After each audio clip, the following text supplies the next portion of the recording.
Hey everybody, it's Grace. Welcome to my channel.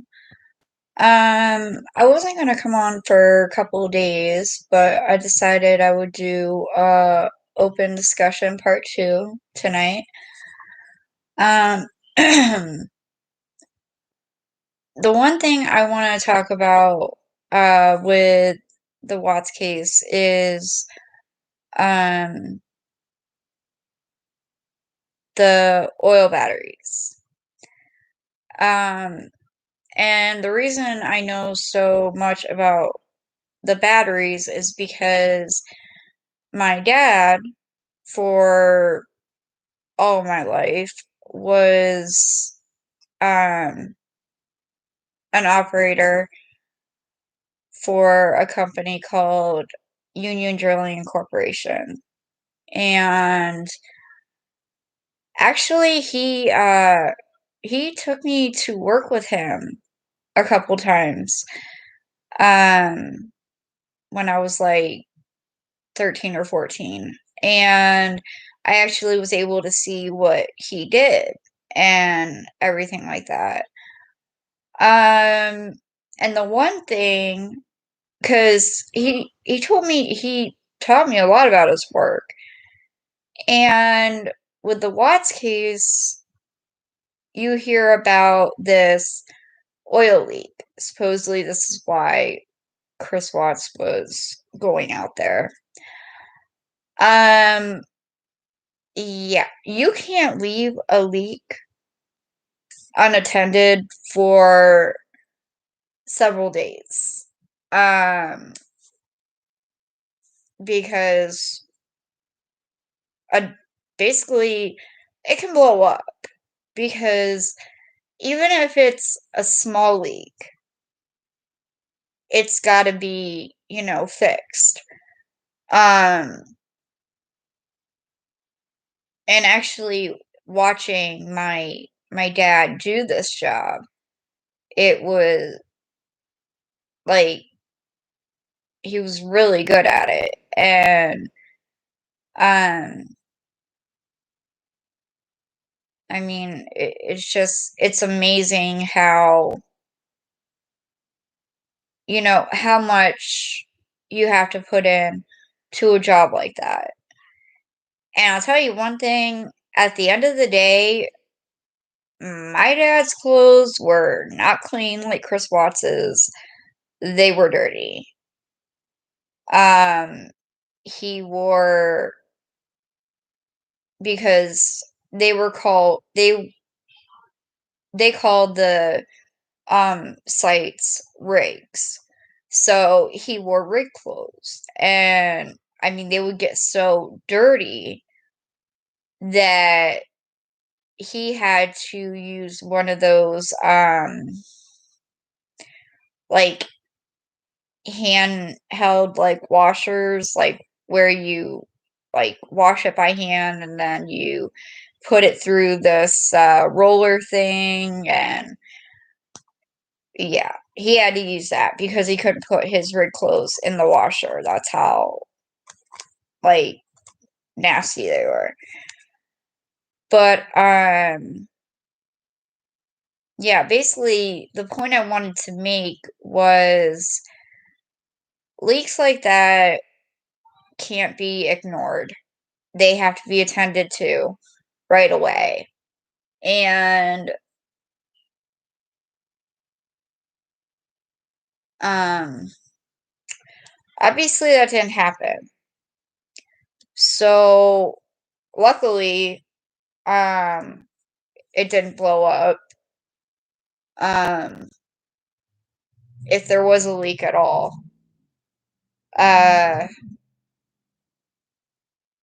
and I do believe that the vomit that they found right near the batteries was because when you open that hatch at the top, you without wearing a mask, because my dad also had, masks like that. because when he had to open the thief hatch, he didn't want all of that, all the fumes to, get into his system. So whoever opened that hatch, whether it was Chris Watts or somebody else, they obviously weren't wearing one because they got sick. And that can happen because if you're not wearing protective gear, whether it's a mask or, proper clothing or anything when you're doing a job like that, um, especially when you're opening a hatch and all those fumes are coming up, you want to protect, like, the fumes going into your nose and into your mouth. And I think whoever opened that, the fumes got into their nose and mouth and they vomited. Um,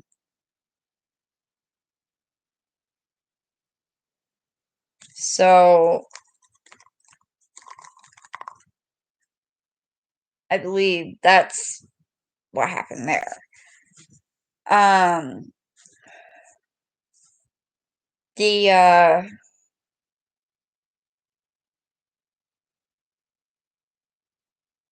the whole thing with the accomplice, um, so there was a delay in Nate's CCTV footage. Um, so you don't see Chris Watts walking out and getting into his truck, but you do see a woman coming out of the garage. And you can tell it's a woman just by her walk, um, her body I do believe she was wearing Chris Watts clothes, um, to make, everybody think that it was Chris Watts. But she obviously wasn't that smart because you can see the high ponytail as she's walking out. Um, so that's something that you definitely can't miss. And another thing, when the CCTV footage actually starts, um, you have to look really carefully, but you do see somebody running through that little yard, the Watts little yard in the front. So I believe that that person came out the front door. Um, so I'm not sure who it was. Have an idea, but I'm not really 100% sure. Um,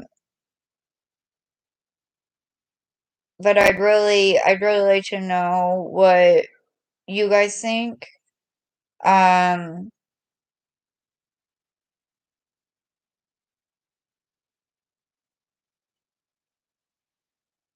it's definitely, you know, I've been hearing a lot of things, people saying, why are people still talking about the Watts case? It's been over 2 years, just let it rest.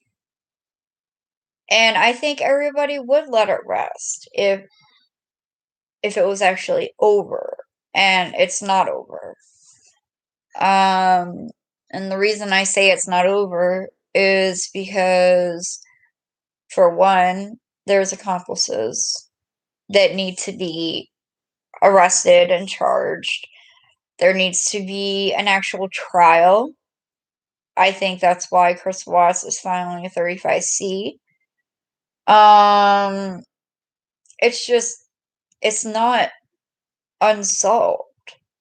I mean, it's not solved. So it's an unsolved case. And this case has obviously been open since the beginning. Oh, sorry. Um, so if it's been open, then why did they stop the clock? It makes no sense. And I believe that they stopped the clock because somebody is trying to protect NK. Whether it's her dad, whether it's, I mean, whether, her dad is paying somebody to keep her out of it, but with the new information about somebody being arrested and charged with the Watts case, that leads me to believe that it could possibly be NK.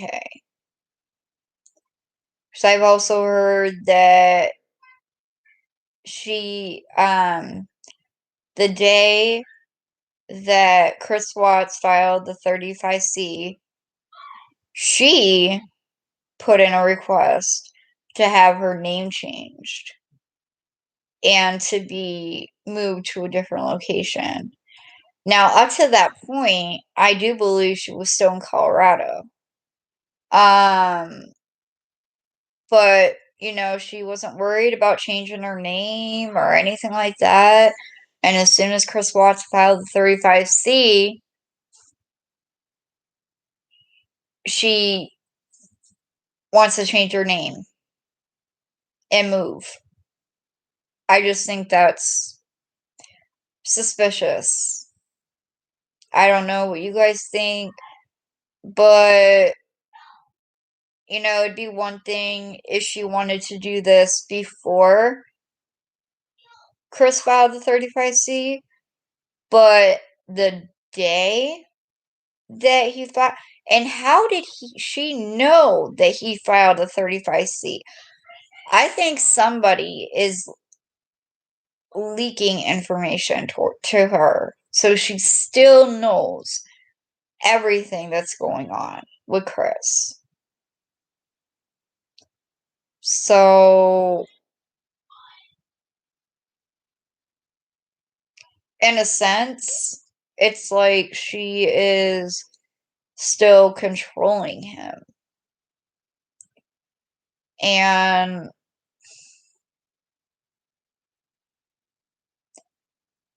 that's sad because you would think that being in jail for 2.5 years, you would snap out of that phase, like being controlled by women and everything like that. Um, sometimes prison changes you and sometimes prison doesn't. It's it's like a 50-50 thing. Like you never know. Um a lot of people think that he has found God, but a lot of other people think that this whole God thing is just another how do I explain it? He's basically using this God thing to say, "Oh, okay, I'm good now." You know. So nobody really knows. And I am very I have been ready for a while to actually hear if Chris Voss is going to tell the truth. So I'm very anxious for this. Um, if he gets approved for this 35C, and if he does, what's he going to say? And is he going to tell the actual truth?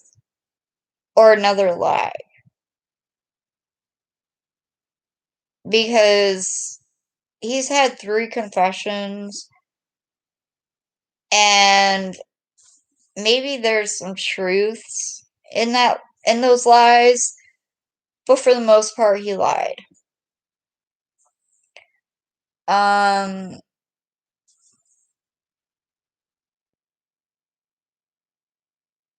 I don't know,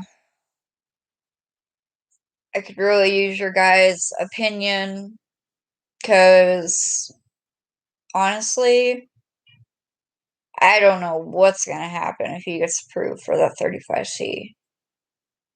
And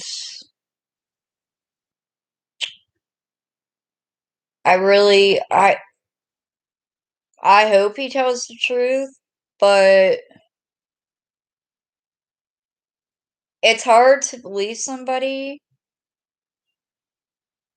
who has repeatedly lied. It's like the boy who cried wolf. You know, when the wolf actually came, nobody believed the boy because all he did was lie. Um, so it's gonna be hard to actually believe what he's saying. But I guess, when he does supposedly tell the truth, I guess all the creators on here, like everybody who has been investigating this case or who knows about the case, we're really gonna have to pay attention to Chris Watts's body language. The way he, his body moves, um, when he says something, and if his body has a reaction, um, just the way he talks in general. We're really gonna have to pay attention to that. Um, but that's all I really wanted to say on here tonight. Um, just that, I know a lot about, the oil and gas industry, and I mean, the company that my dad worked for, my great aunt actually owned. Um, I keep asking her if she's ever gonna sell it, and she said no. Um, and I don't know why, because she's in like her late 70s, early 80s, and she still owns Union Drilling Corporation, but I'll tell you, my dad taught me a lot about that. Um, so yeah, the leak, that oil leak, if there was ever a leak, should have never been unattended. Never. I mean, it only takes a small leak to make a really big disaster. Um, but I'm gonna get off here for tonight, and for anybody who views my channel, I hope you enjoy it. Please comment, if you want to. If not, it's okay. But have a great night, you guys.